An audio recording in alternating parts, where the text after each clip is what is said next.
Guys, welcome to my YouTube channel. അപ്പോൾ എന്നാലും ഇന്നത്തെ റെസിപ്പി എന്ന് പറയുന്നത് വാഴക്കൂമ്പ് വെച്ചിട്ട് തോരൻ എങ്ങനെ ഉണ്ടാക്കാമെന്ന് നോക്കാം കേട്ടോ. അപ്പോൾ എന്തായാലും റെസിപ്പീൻ്റെ ഉള്ളിലേക്ക് പോവാം. അപ്പോൾ ആദ്യമായിട്ട് തന്നെ വാഴക്കൂമ്പ് എടുത്തിട്ടുണ്ട്. ഞാൻ രണ്ടെണ്ണമാണ് എടുത്തിട്ടുള്ളത് കേട്ടോ. ഒന്ന് വലുതും പിന്നെ വേറൊന്ന് ചെറിയൊരു സൈസിലുള്ളതാണ് എടുത്തിട്ടുള്ളത്. നമുക്ക് ഉള്ളിലത്തെ സ്കിന്ന് മാത്രം മതി. ഇപ്പോൾ മേലുള്ള സ്കിന്നൊക്കെ ഒന്ന് എടുത്ത് കളയണം കേട്ടോ. ഞാൻ 4-5 ലെയറോളം എടുത്ത് കളഞ്ഞിട്ടുണ്ട്. രണ്ടെണ്ണത്തിലും അതേപോലെ 4-5 ലെയറോളം എടുത്ത് കളഞ്ഞിട്ടുണ്ടായിരുന്നു. അതിനുശേഷം അതിൻ്റെ തലപ്പ് ചെറുതായിട്ട് രണ്ടെണ്ണത്തിലും കട്ട് ചെയ്ത് കൊടുത്തിട്ടുണ്ടായിരുന്നു കേട്ടോ. അതിനുശേഷം അത് ചെറിയ ചെറിയ ലൈനായിട്ട് സെൻറ്ററിലേക്ക് ഇങ്ങനെ വരഞ്ഞു കൊടുത്തിട്ട് എന്നിട്ട് വേണം കട്ട് ചെയ്യാനായിട്ട്.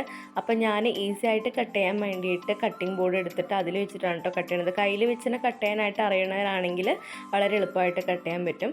അപ്പോൾ ഇങ്ങനെ ചെറുതായിട്ടൊരു ലൈന് പോലെ ഇട്ട് കൊടുക്കുക കേട്ടോ. അപ്പോൾ നമുക്ക് മീഡിയം സൈസിൽ ഒരു ലൈൻ ഇട്ട് കൊടുക്കുക, കൂടുതലായിട്ട് ചെറുതാവണ്ട.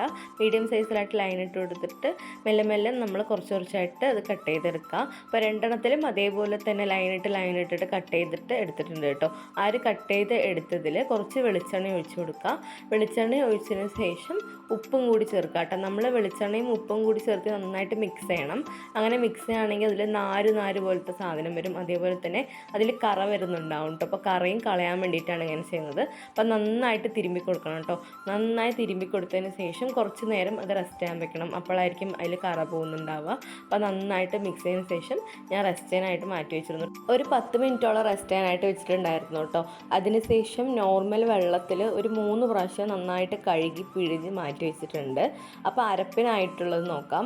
തേങ്ങയും കറിവേപ്പില, വെളുത്തുള്ളി, ചെറിയുള്ളി, പച്ചമുളക്, ഇതാണ് കേട്ടോ അരപ്പിനായിട്ട് ഇടുന്നത്. ഞാനൊരു അരമൂടി തേങ്ങ എടുത്തിരുന്നു. അതിൽ ഫുള്ളായിട്ട് ഇട്ടിട്ടുണ്ടായിരുന്നില്ല, കുറച്ച് മാറ്റി വെച്ചിട്ട് ഇട്ടിരുന്നത്. അതിൻ്റെ കൂടെ ജീരകം, മഞ്ഞൾപ്പൊടി, ഉപ്പും കൂടി ആഡ് ചെയ്യണം. കറിവേപ്പില ഇതിലിടുന്നില്ല കേട്ടോ, അത് താളിപ്പിനായിട്ടാണ്. അപ്പോൾ ബാക്കിയുള്ള സാധനങ്ങളൊക്കെ മിക്സിയിലിട്ടിട്ട് ഒന്ന് അടിച്ചെടുക്കുക. ഓവറായിട്ട് പേസ്റ്റായിട്ട് അടിക്കണ്ട കേട്ടോ. ജസ്റ്റ് ഒന്ന് കറക്കി എടുത്തിട്ട് എടുക്കുക. ഈ ഒരു രീതിയിലേക്ക് അടിച്ചെടുക്കുക കേട്ടോ. എന്നിട്ട് ഒരു പാൻ വെച്ചിട്ട് വെളിച്ചെണ്ണ ഒഴിച്ച് കൊടുക്കുക. അതിലേക്ക് കടുകിട്ട് പൊട്ടിയ ശേഷം കറിവേപ്പിലയും കാഞ്ഞമുളകും കൂടി ഇട്ടിട്ട് നന്നായിട്ട് വറുക്കുക കേട്ടോ.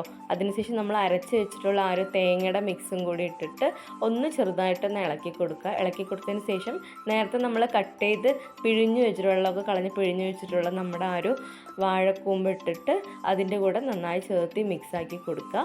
മിക്സാക്കി കൊടുത്തതിന് ശേഷം നമ്മൾ അടച്ച് വെച്ച് വേവിക്കണം കേട്ടോ. അപ്പോൾ അടച്ച് വെച്ച് വേവിക്കുന്ന സമയത്ത് ഇടയ്ക്കിടയ്ക്ക് ഒന്ന് ഇളക്കി കൊടുക്കണം. അങ്ങനെയാണെങ്കിൽ അത് അടി പിടിക്കുന്നുണ്ടാവില്ല. അങ്ങനെ വാഴക്കൂമ്പ് തോരൻ റെഡി ആയിട്ടോ. അപ്പോൾ എന്തായാലും ഈ വീഡിയോ എല്ലാവർക്കും ഇഷ്ടപ്പെട്ടിട്ടുണ്ടാവുമെന്ന് വിചാരിക്കുന്നു. അപ്പോൾ എല്ലാവരും വാഴക്കൂമ്പ് കിട്ടുകയാണെങ്കിൽ ഇതൊന്ന് ട്രൈ ചെയ്ത് നോക്കൂട്ടെ. അപ്പോൾ ശരി, പുതിയൊരു വീഡിയോ ആയിട്ട് വീണ്ടും കാണാം. ബൈ.